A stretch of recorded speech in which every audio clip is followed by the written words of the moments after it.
Good afternoon from the sunny Ozarks. It's a beautiful day today. We finally got rain, and at least the burn risk is down, or the fire risk, I should say. But there's no secret to anybody that I am very pro-right wing as far as the politics of the United States go, and I wanted to clarify why and put this into a producer's perspective. So, over the last, I would say, 2 decades, we've been noticing, I'm talking dairy producers now, where the government stepping in is steadily amping up.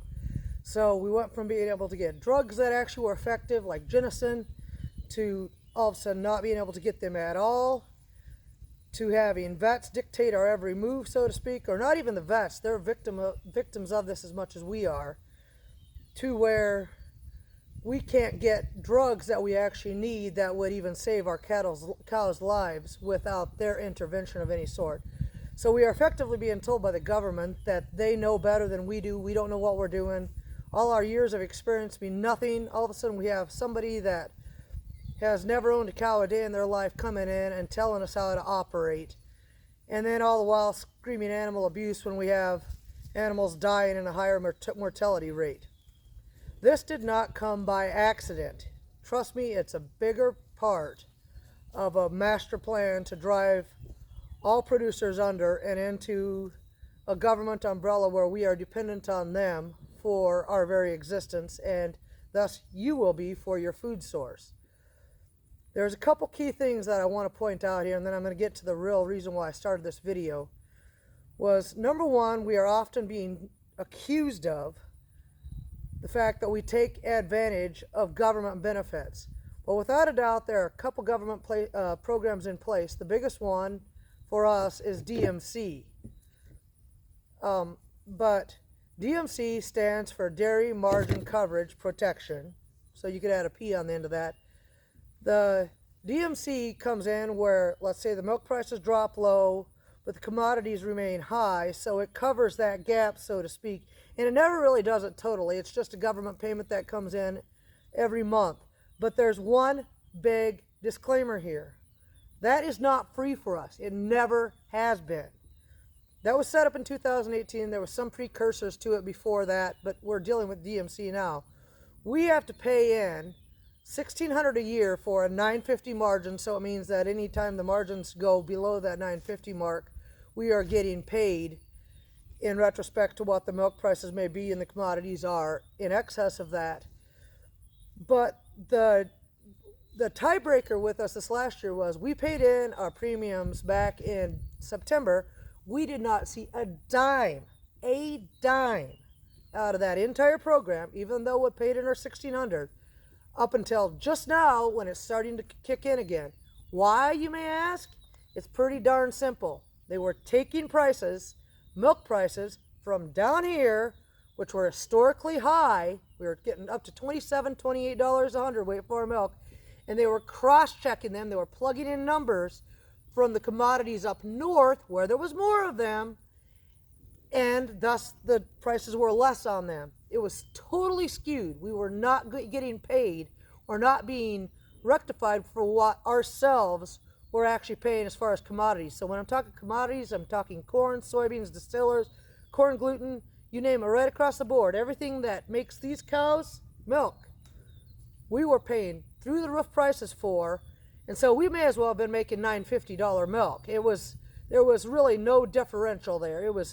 We were going broke or breaking even, most of us were, not making anything more while they skewed prices in the store and the middleman took that profit. That's just the long and the short of it is any documentation or any honest person out there will tell you as much that is clued into our current economics.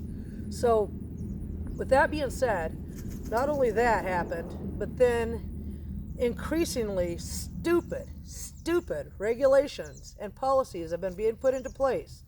And the big one that I wanted to talk about here was where all of a sudden in the northern states is being brought up that there's supposed to be a time limit on the times when farm equipment can be out on the road, and also we can't have any, or they can't, I hope to God this doesn't become a federal deal, have any manure on their tires at all. So let's be honest with you. Look at them. They're dirty by nature. We try to keep them clean. But where they are, there's going to be excrement. There's going to be filth. It just comes with them. And so I have to go in here and clean. I scrape periodically, and I pick up their messes as much as I can. Scrape and try to keep it a decent area so that the bacteria doesn't grow and infectious diseases don't take over. So, of course, that has to go somewhere, right? It normally goes onto our fields. Unfortunately, for a lot of producers, those fields are off farm.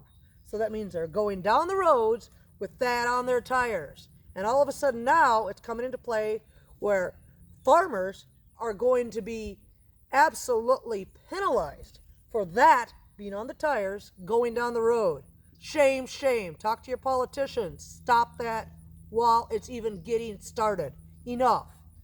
Number two, when it comes to being out past daylight by hours, past darkness hours, number one, every single one of our tractors and our pieces of equipment have SMV signs, slow moving vehicle signs on them, and they're lit up like Christmas trees. We don't have one tractor, one piece of equipment that we would take onto that road that even in broad daylight doesn't have at least 4 flashers going on it at all times. If you can't see that, you're blind and you don't need to be driving.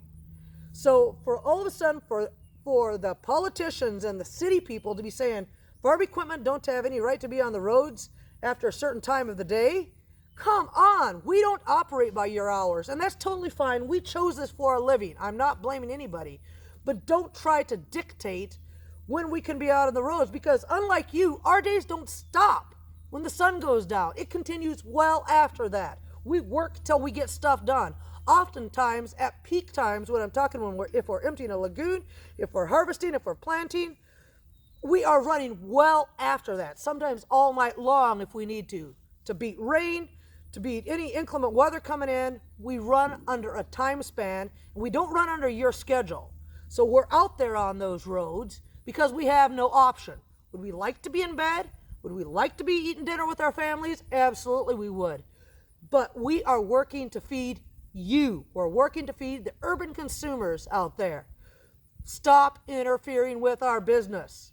If you can't see clearly lit up tractors flashing like Christmas trees all times of the day and into the night, then again, you better get your vision checked, because you have no business being out there at all. If that's bothering you, I'd recommend you move to another country where you're dependent upon their food source. We are one of the best countries in the world right now, but that is becoming increasingly improbable given government interference. And it needs to go straight to the politicians, and the actual people that are voting for these idiots need to say enough, because what we are dealing with and what we have for years is going to affect you. It already is. You're seeing the food prices jump up in the grocery store. You're seeing everything go up, and they use inflation as the excuse. It is not inflation. It is downright monopolies of these big businesses that are using us as their backbone to gain money off of, and then they're imposing increasingly tough regulations to the point where we are not only being made impossible to operate, we are being penalized for simply working. Enough. Call your politicians and end this one. Also, when it comes down to animal rights bills, that's a load of crapola too, if you ask me, because I know it's been introduced in the Western liberal states where all of a sudden it's becoming a unpopular thing to assist a cow that's having problems with delivering a calf. Well, I'm going to be the first to tell you, I don't deliver a lot of calves assisted. And the very few I do, I'm there helping them because they're going to die if I don't intervene. It's really that basic. So a normal, proactive producer is going to step in only when needed. We're not ripping the calves out of the cows. We're not intervening when we don't need to, because trust me, we don't want to. It's hard on her. It's hard on us. The cow oftentimes won't even take off into a great lactation as soon as there's any intervening at all. So number two, the tail docking thing I could kind of see. If you've ever been whipped by one in a tie stall or a parlor setting, I guess you'd maybe think twice about that, but I have a little bit more time, easier time going along with that. But last but not least, as far as keeping them in confinement, we are lucky enough down here where we are actually able to keep them outside pretty well 24/7, 365 days a year. But coming from a northern state where it was snowy, it was cold, confining them is the best thing you can do for them. It's keeping them healthy. You should have seen our cows the other day. It was raining. They all hid underneath that tree line. You can't see it from the video. But there's a tree line over there by the barn. And it was cold. It was miserable. And they were crowded against that like sardines into a tin can. And as soon as I could, I got them opened up and turned around where they could go in the holding pen if they needed to. But for the most part, I fed them and told them to go suck it up because eating generates warmth. So, again, there are so many people, politicians, urban consumers that are trying to tell us how to run them, and it needs to stop. I don't tell engineers how to build a bridge or create an interstate, or I don't go telling lawyers how to win a case because I don't know what I'm doing there. It would not occur to anybody that's pointing accusations at us to go telling an engineer how to set up a bridge that's going to have thousands of cars passing over it hourly. But yet, those same people are quick to tell us what we're doing wrong with them. Something is really, really wrong. And it is our duty as a voter to go straight to the politicians and stop this. Because if we make enough noise, we will be heard. I have to somewhat believe in democracy, or the republic that makes the United States so great, or has been. But listen here, ladies and gents, we are going down the toilet in a fast hurry.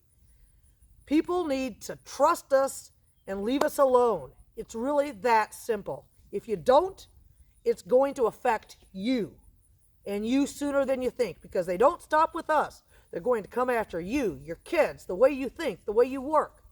We're the tip of the iceberg. But we can stop it. I think there's still hope.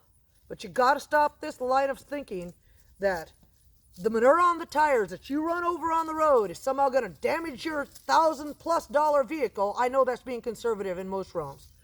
But it's not going to. Go through a power washer, pick up your own power washer, go through a car wash it off. Trust me, it's not as toxic as half the crap you drive over on most interstates. So get over it.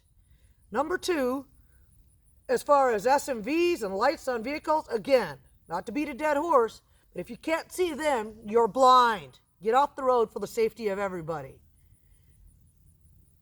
This really needs to end sooner rather than later, because we are fast headed toward a dictatorship. And a lot of it is liberals trying to dictate us, and they have no clue what they're even talking about. It's all an attempt to control you, not just us. It's starting with us, but it's going to end with you. Take my word of advice. We're living underneath the government's thumbs as dairy producers. Stop it while it's right here, because it's going to extend to you sooner than you think.